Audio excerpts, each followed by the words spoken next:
I was born a traveler. As a small boy, I read through guidebooks in stores and wondered about places far from home. On the weekends, I would wake up at 8, tune into the radio, while slowly turning pages of our big atlas. I remember statistics about each country and where the cities were located. It was a mere form of entertainment for me. I remember having come along to my brother's birthday somewhere, and after we got back home to continue the party, having all the other kids over, I directly went inside to read some guidebooks. When my dad came in, I directly asked, "Dad, can we please go to South Korea?" He had preferred me to stay with the other kids instead, which I thought was unnecessary, as I had done enough through the whole afternoon. Eventually I came outside and joined the party. However, this curious side of me never quieted. And I'm quite happy that it didn't. Part of it arose because as a family we traveled to many places. All were close. We loved to stay in Europe. Switzerland, Germany, and even our neighboring country of Belgium all have good memories for me. We spent such lovely vacations. I never felt the need to go farther, but as I kept having my head stuck in guidebooks, I found I was interested by Eastern Europe. I've never been able to describe why. I liked the cities' names, seeing the mountain chains I had never heard of on the map, and I imagined what it was like to go there with my family. I was still a small boy, so I tried to convince them to come. Kids can be convincing if they nag long enough, and so we visited the Czech Republic in 2004. It was my idea, and so we had worked out an itinerary. As we arrived, with some prejudice, none of this seemed to be true. Just some ran-down barracks at the border seemed to suggest we were east of Germany. After the first village, the main road was brand new. We arrived in Karlovy Vary, one of the most memorable and beautiful cities I've set foot in. It's a spa town with the overwhelmingly stunning architecture that belongs to it. My dad, who had lived in Switzerland for years, said something that made me very happy. This looks like Switzerland. It confirmed that we had made a good choice coming here, as my dad loves that country. He even accidentally said francs instead of Czech crowns when we were presented a bill for coffee. We all liked the city and drove through the Czech Republic, having one of our best vacations. The hotels were all of a good standard, and the Czechs know their food and drinks. When we were in restaurants, my brother and I were permitted a beer without alcohol. These glasses were of half a liter and looked like any other beer. Some other German kids on the next table commented to their parents as to why they were not allowed to drink beer. I remember saying, "This is the best country ever, what a cool vacation."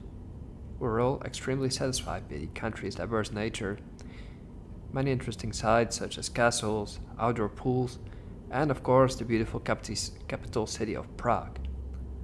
We even crossed to Poland for a day, which was fantastic for me. After returning home, I already started planning our next vacation. The next place would be Slovakia, although my parents would have none of it, my mum still doing the laundry right after arrival at home. However, as time passed, the period summer started coming, we started planning again, and this time I'd been even more prepared. I had a guidebook with me all day, making silly references about Slovakia to anything my parents said. I bored them with random statistics, such as asking, "What country has the highest number of castles per capita?" "That must be Slovakia then," my dad said. It was annoying, I guess, but I was a kid, after all. Slovakia seemed to get my parents' interest, and in 2005 we went there by car. It was the happiest moment I experienced so far. We stayed in Germany, had coffee in Vienna, and crossed the border. Slovakia proved to be a stunning country as well, with even taller mountains and very cute little towns. Bratislava is a great city we would years later even return to. Slovakia has it all, except for a seaside, including very friendly people and a sense of adventure. We went all through this green paradise. There's actually a national park called the Slovak Paradise, and so we had another lovely vacation. On a terrace in eastern Slovakia, I asked, "Can we go to Ukraine next year?" This was a bit too much for them, as time thought in 2006 we would visit Barcelona. Equally impressive and a wonderful city. Having visited many more places in Eastern Europe with our family, Ukraine was never one of them. Until 2019, but that's a different chapter. And although I was extremely satisfied with any quality time spent with our family, I've always had a burning fire inside of me to explore more. I had to go to Ukraine. And so many years later, I went, alone this time. Eastern Europe had never lost my interest. When you get attached to something as a kid, it tends to stay.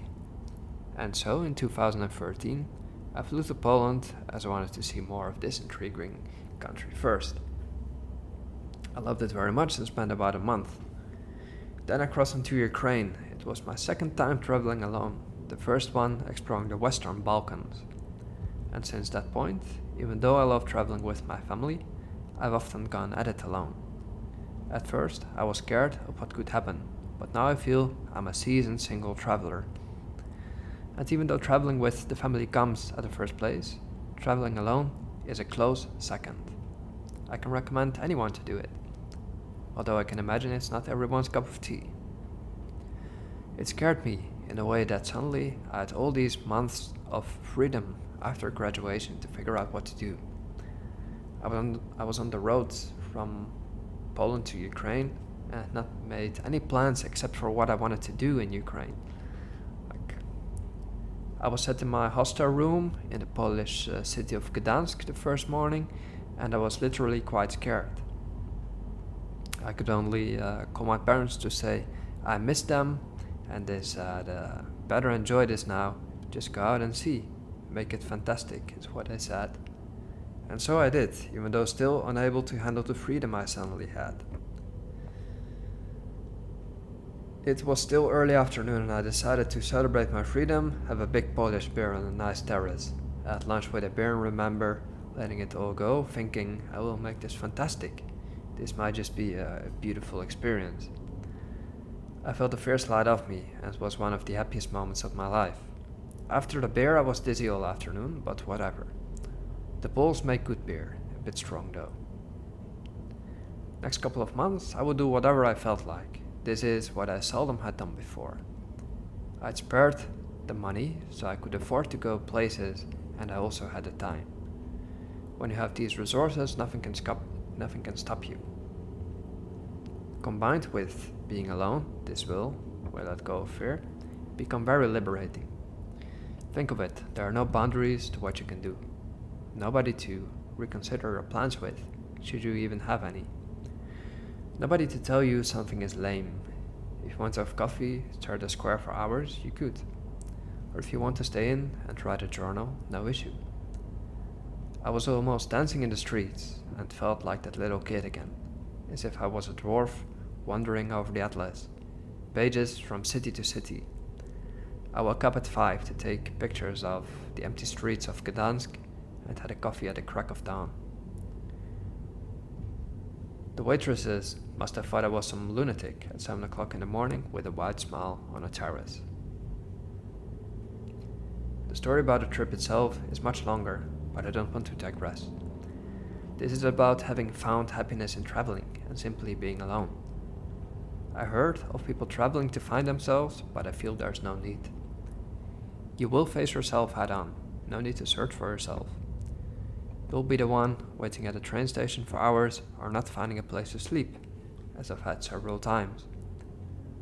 Or coming off the night train at 5 o'clock and waiting for cities to come alive again. There's no way you cannot face yourself in such moments. It's just you and your thoughts. And there's the saying, wherever you travel you take yourself, or something similar. And that's absolutely true. I had some built-up stress and resistance from my graduation period that I found hard to let go.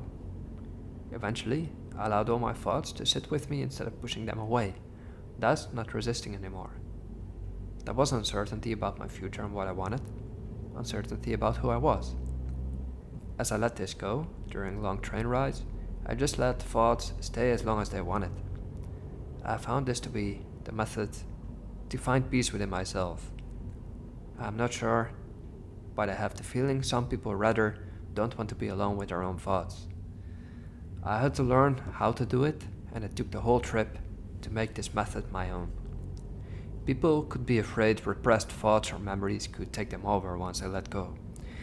But that is unlikely, because if thoughts are not repressed, they are just that, thoughts. I allowed the uncertainty to take a hold of me, see how strong it was, to see if I would lose my mind, which I didn't. I felt that the more I let go, the more I let the thoughts of stress after graduation pass like clouds, the better I would feel. Thoughts simply do not have power over you if you do not attach to them, thus resist them. Do not talk them down. Don't find counter-arguments. Just leave them as they are, and it might pass or it might not. And if you want them to pass, you are again creating resistance in your body, which you can literally feel. Even though this is not entirely related to travel, it does relate to being alone. And as you travel alone, you will face yourself, and you will have moments of solitary uncertainty. You will feel lonely at some point, and if you resist this, including other sensations coming up, it can ruin your trip. I found my letting go and sense of detachment a huge liberator that helped me enjoy my trip so much. I think the subject of meeting yourself and your thoughts and sensations is not written about enough. I didn't want to travel alone and fill up these holes or numb myself so not to feel them. I chose to dive into it and it gave me more freedom. I let go of the uncertainty, fear of my future and personal life, and eventually it gave me certainty. I became myself fully during these months and it changed my life for good. It might not work for everyone, but expect to face yourself, it could change you. And don't let it ruin your trip either, because traveling alone is one of the most beautiful lifetime experiences there are. So is traveling with family, of course.